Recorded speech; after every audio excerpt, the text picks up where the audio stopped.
Honda doesn't really go in for boxy and conventional as far as the styling of its Civic hatchback is concerned, so it follows that the Tourer version, or Estate, doesn't really go in for run-of-the-mill either.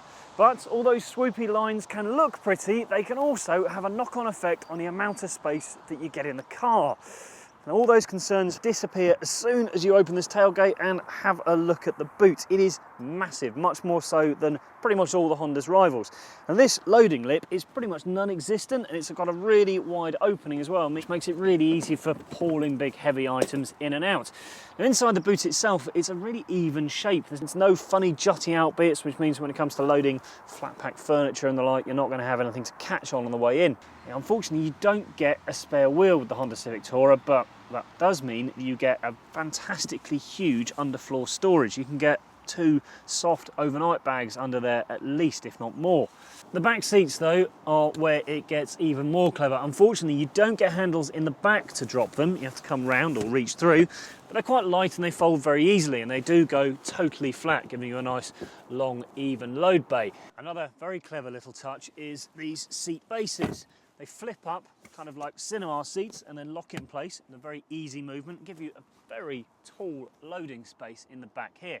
If you're going to use the seats in a more conventional manner and actually sit in them, then you also get a very generous amount of headroom and a decent, if not massive, amount of legroom.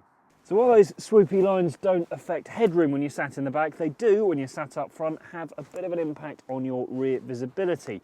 And the front cabin generally isn't quite as good as the back all round, really. Some of the materials, for example, these ones up top, feel fantastic, but a bit lower down, they feel a bit cheaper and a bit harder.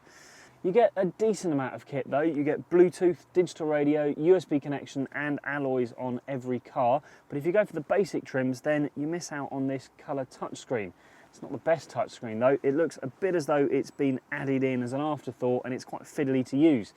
The biggest problem though with this dash is the array of buttons. There's just so many little things to press and it looks really cluttered. Not all drivers will be able to see the instruments clearly either. This main section here is taken up by the rev counter, and the speedo is set up there, which means that some drivers won't necessarily be able to get comfy and still see the speedo clearly. That's not helped by the fact the seat doesn't have a huge amount of adjustment down. You end up sitting quite high up. Steering wheel has got a good amount of movement though. It's a bit of a mixed bag on the move in the Civic as well. Some things, like the ride, are absolutely excellent. It soaks up large and small potholes at all manner of speeds. The steering, however, is quite light and quite vague when you're going around bigger corners, but it's also very responsive when you move it away from the neutral position, so you've got to pay a lot of attention to make sure you don't move out of line on the motorway.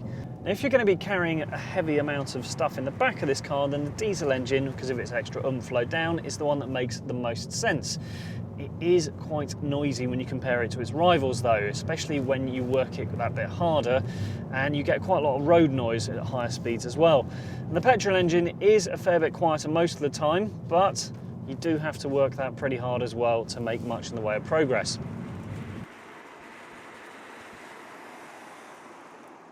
It's a real shame that those cabin ergonomics and the refinement let the Civic Tourer down, because in many ways it's absolutely fantastic.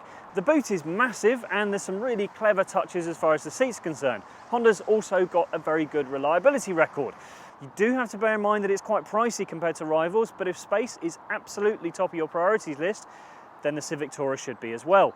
For more information, search Honda Civic Tourer on whatcar.com, and while you're here, click subscribe and check out all of our latest videos.